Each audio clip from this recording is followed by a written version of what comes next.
पिछले जन्म के संस्कार बदले जा सकते हैं, पाप ग्रहों का शमन हो सकता है, इसलिए चालीसा बहुत इंपॉर्टेंट होता है। मानव शिवत्व से जुड़ सकता है, शिव से जुड़ सकता है और उसको रियलाइज कर सकता है।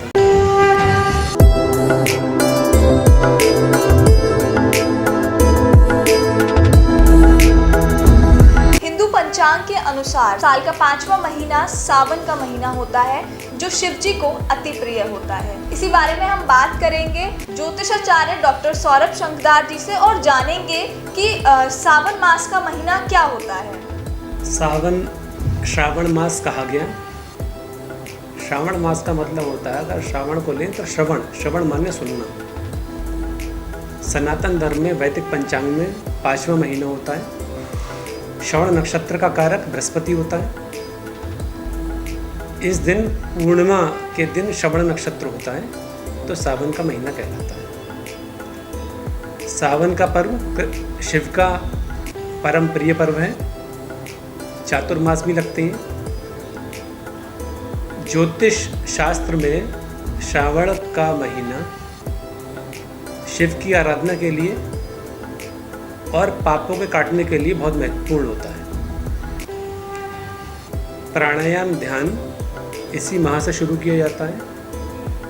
पतंजलि योग शास्त्र का 3रा सूत्र तत्र श्वेते प्रकाशावर्णम विभूतिपाद, उसमें ऐसा लिखा हुआ है कि शिव की आराधना करने से, शिव की आराधना के साथ प्राणों के संयम से मन के अंधकार को काटा जा सकता है।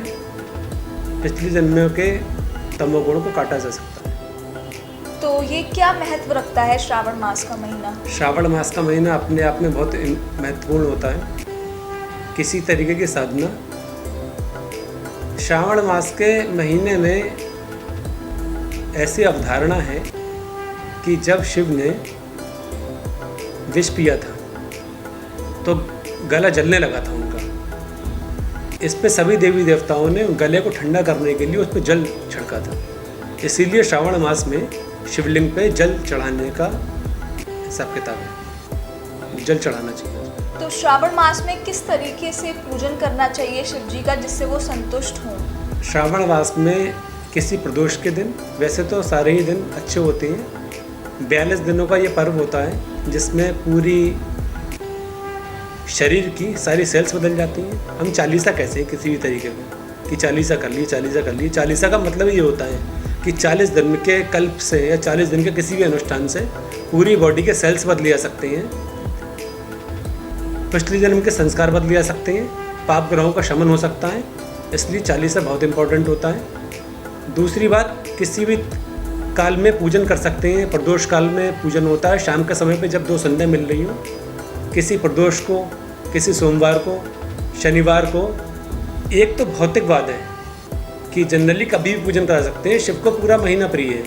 लेकिन कुछ अगर ग्रहों की शांति के हिसाब से देखा जाए तो कोई पर्टिकुलर ऐसा दिन, ऐसा नक्षत्र, वो जन्मपत्री देखने से ही पता लगता है किस दिन पूजन किया जाए, किस समय पूजन किया जाए। जानना चाहूँगी क्या ऐसे उपाय हैं जिनसे हम शिव जी को प्रसन्न कर सकते हैं? हम में, मानव में और जानवरों में केवल एक अंतर हुआ जिससे हम लोग उनसे अलग हुए, जो हमें डिफरेंस क्रिएट करता है। मानव शिवत्व से जुड़ सकता है, शिव से जुड़ सकता है और उसको रियलाइज कर सकता है। ये पशु नहीं कर सकते। बस केवल एक ऐसा अंतर है जो मानव को और पशु में डिफरेंशिएट क्रिएट किया गया। दूसरी बात ये, कुछ शिव की ऐसी मुद्राएं हैं जिससे शिव को प्रसन्न किया जा सकता है, शिव के सन्निकट रहा जा सकता है। हमने अक्सर देखा होगा कि भगवान शिव के फोटो में उनके जो नेत्र हैं वो अर्धनेत्र खुले होते हैं, अर्धनिमीलित होते हैं। और ज्ञान मुद्रा में बैठे हुए शिव पहली उंगली को अंगूठे से ऐसे मिला के, स्पाइनल कॉर्ड बिल्कुल सीधे करके, दोनों नेत्रों को बंद करके, दोनों नेत्रों को बंद करने के बाद हल्का सा ध्यान भौं के बीच में लाके, आंखें बंद करके, कोई ज़बरदस्ती नहीं है, बहुत हल्के से किसी भी आसन में बैठ सकते हैं। भौं के बीच में लाके 3 से 5 मिनट एक जागरूक अवस्था में, जिससे हमें नींद ना आए, एक जागरूक अवस्था में जिससे किसी तरीके की नींद ना आए, नींद जैसी आए वैसी हटे, फिर पानी से आंखें धोएं, फिर बैठने का प्रयास करें और आँखों को बंद करके हमें इस जगह पे देखना जहाँ पे आज्ञा चक्र होता है, जहाँ पे शिव का स्थान होता है।